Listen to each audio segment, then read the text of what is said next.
ഒരു 8 മണി എന്ന് പറഞ്ഞപ്പോഴും ഒരു 8:15, 8:30, 8:45, 9, 9:15, 9:30, 10 വരെ നോക്കി. ഇപ്പൊ നോക്കിയപ്പോ 10:10 ഇവിടെ എത്തിച്ചേർന്നപ്പോഴത്തേക്കും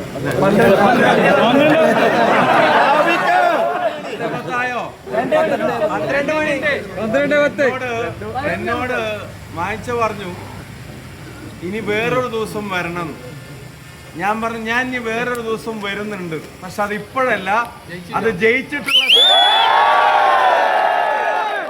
കേരളത്തിൽ 140-ൽ പാറ പോലെ ഉറപ്പുള്ളത് ഏതെങ്കിലും എടുക്കാൻ പറഞ്ഞാൽ അതിലൊന്ന് എല്ലാവർക്കും അറിയാം. അതുകൊണ്ട് ഞാനിനി ഇവിടെ കൂടുതൽ പ്രസംഗിക്കേണ്ട കാര്യമൊന്നുമില്ല. എനിക്ക് ഒറ്റ കാര്യം പറയാനുള്ളൂ, ഈ ആവേശം മുഴുവൻ എത്തേണ്ടത് ബൂത്തിലാണ്, ഓരോ വീടുകളിലുമാണ്, ഓരോ വോട്ടർമാരിലേക്കുമാണ്. നമ്മൾ ഈ ആവേശം, ഈ പങ്കാളിത്തം രാത്രി 12 മണിയോട് അടുക്കുമ്പോൾ പോലും ചോരാത്ത ഈ ആവേശം നിങ്ങൾ കാണിക്കുന്നുണ്ടെങ്കിൽ, നേരത്തെ സൂചിപ്പിച്ചതുപോലെ അത് നമ്മുടെ ഭൂരിപക്ഷത്തിലേക്ക് എത്തണമെങ്കിൽ വീടുകളിലേക്ക് പ്രവർത്തകരെത്തണം. തെരഞ്ഞെടുപ്പ് എന്ന് പറഞ്ഞാൽ കണ്ണടച്ച് തുറക്കുമ്പത്തിന് തീരും. ഇന്നിപ്പോൾ 26 ഈ മാസം 27 അല്ലേ, 12 മണി ആവാറായി, 27 ഈ മാസം ഇനിയുള്ളത് എത്രയാ, 4 ദിവസം. അടുത്ത മാസം 9-ാം തീയതി തെരഞ്ഞെടുപ്പ്, 8-ാം തീയതി സൈലന്റ്, 7-ാം തീയതി കൊട്ടിക്കലാശം, ബാക്കിയുള്ള 6 ദിവസം. 10 ദിവസം കൊണ്ട് അടുത്ത 5 വർഷം കേരളം ആര് ഭരിക്കണമെന്ന് തീരുമാനിക്കുന്ന തെരഞ്ഞെടുപ്പിൽ നമുക്ക് റെസ്റ്റ് ചെയ്യാൻ സമയമില്ല, നമുക്ക് വേസ്റ്റ് ചെയ്യാൻ സമയമില്ല. അപ്പം എൻ്റെ നിങ്ങളുടെ മുമ്പിലുള്ള അഭ്യർത്ഥന, ഈ ആവേശം മുഴുവൻ കാസർഗോഡിൻ്റെ യുവത, UDYF ഇവിടെ പങ്കെടുക്കുന്ന മുഴുവൻ ചെറുപ്പക്കാരും ഒരു വാക്കെനിക്ക് തരണം. ഈ 10 ദിവസം ഞങ്ങളുടെ ബൂത്തുകളിൽ ഞങ്ങൾ സജീവമായി ഉണ്ടായിരിക്കും. അതൊന്ന് കൈയടിച്ച് പാസ്സാക്കി തരും മാത്രം എനിക്ക് അറിഞ്ഞാൽ മതി, വേറെ ഒന്നും പറയാനില്ല.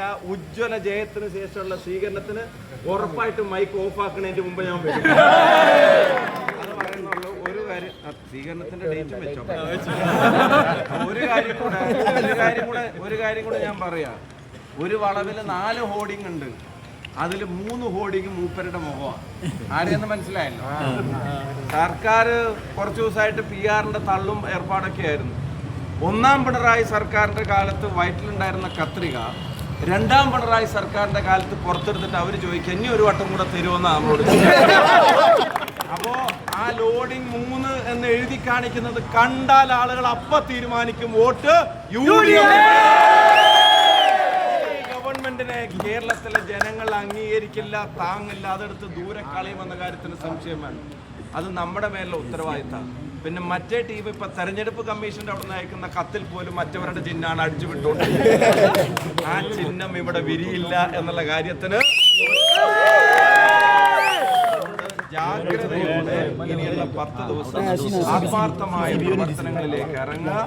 നല്ല ഭൂരിപക്ഷത്തോടെ വാങ്ങിച്ച് ജയിച്ചു വരുന്നത് കാണാൻ നമ്മളെല്ലാവരും കാത്തിരിക്കുന്നു.